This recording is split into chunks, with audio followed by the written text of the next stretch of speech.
స్వామి, నాకు డబ్బు, చీరలు, నగలు, మేడలు, మిద్దెలు ఇవేమీ వద్దు స్వామి. నాకు మా ఆయనకి మధ్యలో మా తమ్ముడు పొగ పెట్టేస్తున్నాడు. పెంట మీద అన్ని తీసుకొచ్చి ఇంటి మీద వేస్తున్నాడు స్వామి. వాణ్ణి ఎలాగైనా సరే మా కొంపలోంచి బయటికి పంపించే శ్రీనివాస. అలా చేస్తే నీ 7 కొండలు 7 సార్లు నడిచొస్తాను శ్రీనివాస.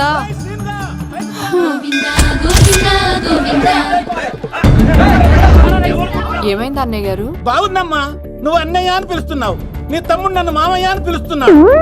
ఏ వరుస కన్ఫర్మ్ చేసుకోమంటావమ్మా? క్షమించండి అన్నయ్య గారు. క్షమించడాలు మన్నించడాలు లేవమ్మా, బయటకు రమ్మన్నా విధవని.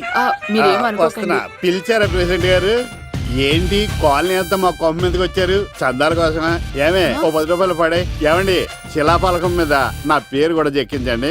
గ్యాప్ ఉంటే మా బామ్మర్ది పేరు కూడా చెక్కించండి. మేము వచ్చింది చందాలకు కాదురా, నీ బామ్మర్దిని చంపడానికి. ఏం చేశాడండి మావాడు? మా అమ్మాయికి లవ్ లెటర్ ఇచ్చాడు. పోన్లేండి, అమాయకుడు ఈ లోకంలో ఎలా బతుకుతాడు అనుకునేవాడిని. వాడు పెద్ద మనిషి అయ్యాడు ప్రెసిడెంట్ గారు. వాడు అమ్మాయికుడు ఏంట్రా? ఎవడైనా లవ్ లెటర్ అమ్మాయికి రాస్తాడు, వాడు నాకు రాశాడు. మీకు రాశాడా? లేటుగా కన్నా అందమైన కూతుని కన్నావు. ఈ లెటర్ మీ అమ్మాయికి మామయ్య అని నాకు ఇచ్చాడు. మా వాడు తేడా అండి. ముందాన్ని పిలవరా బయటికి.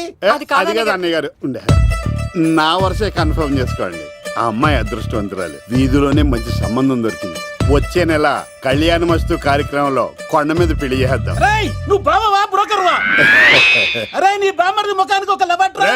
నా బామ్మర్దిని అంత మాట అంటారా? నా పెళ్ళనన్న పర్లేదు కానీ రేయ్ నా చేతులు తెచ్చు.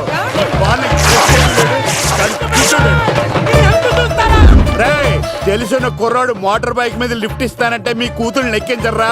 ఆటోడికి డబ్బులు ఇచ్చి మరీ ఎక్కిస్తారు.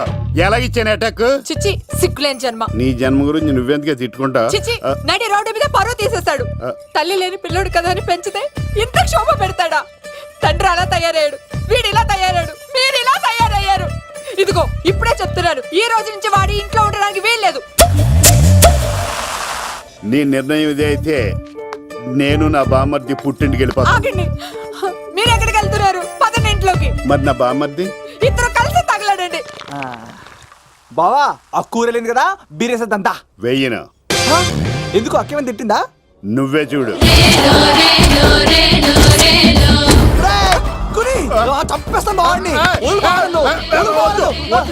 నువ్వు జైలుకి వెళ్తే బతకలేను. ఫోన్లే మర్యాద కొట్టా లెటర్ అడిగిస్తే ఆడు కూతురికి ఇవ్వకుండా ఇంటి మీదకి వస్తాడా? చచ్చిపోయాడు బావా నా చేతిలో. అంటే ఈ వావరక్షణ అంతా నా గురించి కాదా? చంపేస్తాను బావా. వద్దు వద్దు, ఆడికన్నా ముందు నన్ను చంపరా బావా. వాడు ఏమన్నాడు తెలుసా? నువ్వు బావవా బ్రోకర్వా? అయినా నేను బాధపడలేదు. ఓ లవ్ అన్నాడు, నా పరువు మొత్తం పోయింది. మరి ఇప్పుడు ఏం చేద్దాం? బామ్మర్ది, ఈ బావ కోసం చిన్న పని చేస్తావా? చెప్పు బావా, ఏం చేయమంటావు? వాడి కూతురి కంటే అందగత్తెని నువ్వు ప్రేమించి పెళ్లి చేసుకుని తీసుకురావాలి. ఎక్కడైతే నా పరువు పోయిందో, ఏ కాలనీ వాళ్ళ దగ్గర నన్ను నా బామ్మర్దిని చీకొట్టాడో, అదే కాలనీలో ఆ ప్రెసిడెంట్ గారి ముందు నేను కాళ్ళు రగరేసుకుని తిరగాలి. అప్పుడు దాకా నేను కాళ్ళున్న చొక్కాలు వేసుకోవాలి. ఎంత రిస్క్ అయినా సరే ముంబై వెళ్ళి దేవ్ కూతుర్ని ప్రేమించి పెళ్లి చేసుకుని తీసుకురా. బొక్క మీద నీ బాటిలిచ్చుకు బుర్ర మీద కొట్టానంటే బొక్కడిపోద్ది తప్పడ మొక్కనాయలా. చెప్పా మర్ది, నువ్వు నా కోసం చేస్తావా చేయవా? నా బావ కళలో ఆనందం చూడడానికి ఈ బామ్మది ఏమైనా చేస్తాడు.